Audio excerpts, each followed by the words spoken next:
હાલો મિત્રો, જય શ્રી કૃષ્ણ. સ્વાગત છે તમારું અમારી ગુજરાતી ફૂડ રેસિપીસ ચેનલમાં. આજે આપણે બનાવશું ગાજર મરચાંનો સંભારો. તો એના માટે મેં 2 ગાજર લીધા છે, આ રીતના ઝીણા ઝીણા કાપી લીધા છે, અને 2 મરચાં લીધા છે, એના પણ ઝીણા ઝીણા ટુકડા કરી લીધા છે. જો તમે નાના બાળકો માટે બનાવતા હોય તો મરચાંને સ્કીપ કરી શકો છો. તો આપણે બનાવવાનું સ્ટાર્ટ કરશું. ગેસ ચાલુ કરશું.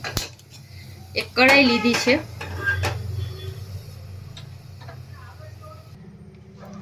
આપણે એમાં 1 ચમચી જેટલું તેલ એડ કરશું.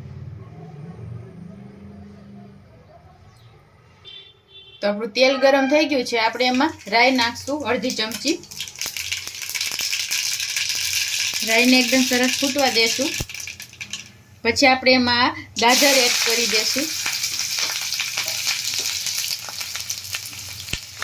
મિક્સ કરી લઈએ.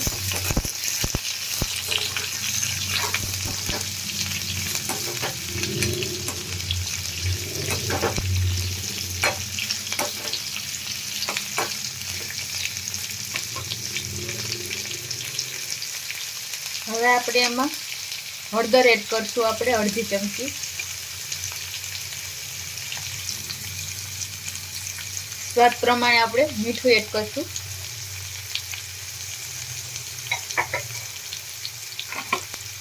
મિક્સ કરી દઈએ બધું.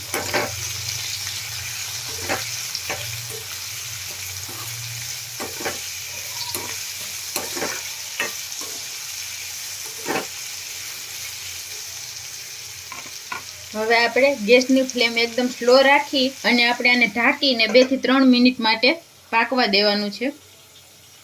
તો આપણે 2-3 મિનિટ પછી સંભારો ચેક કરી લેશું.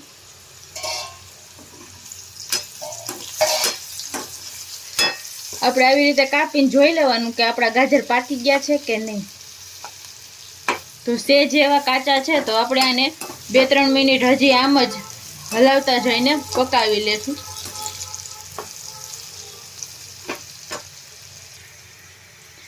તો આપણો સંભારો એકદમ સરસ પાકી ગયો છે. હવે આપણે ગેસ બંધ કરી દેશું અને એને સર્વિંગ પ્લેટમાં લઈ લેશું.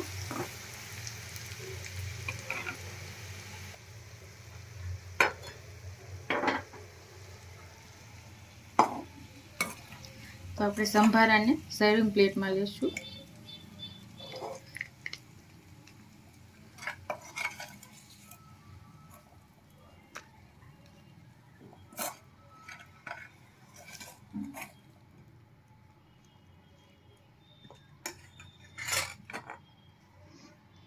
તો તૈયાર છે આપણો ગાજર મરચાંનો સંભારો. તો તમને અમારો આ વિડીયો કેવો લાગ્યો જરૂર જણાવજો. અને આવા જ અવનવા વિડીયો જોવા માટે અમારી ચેનલ છે ગુજરાતી ફૂડ રેસિપીસ, એને સબસ્ક્રાઈબ કરજો અને વિડીયાને શેર કરજો. Thank you.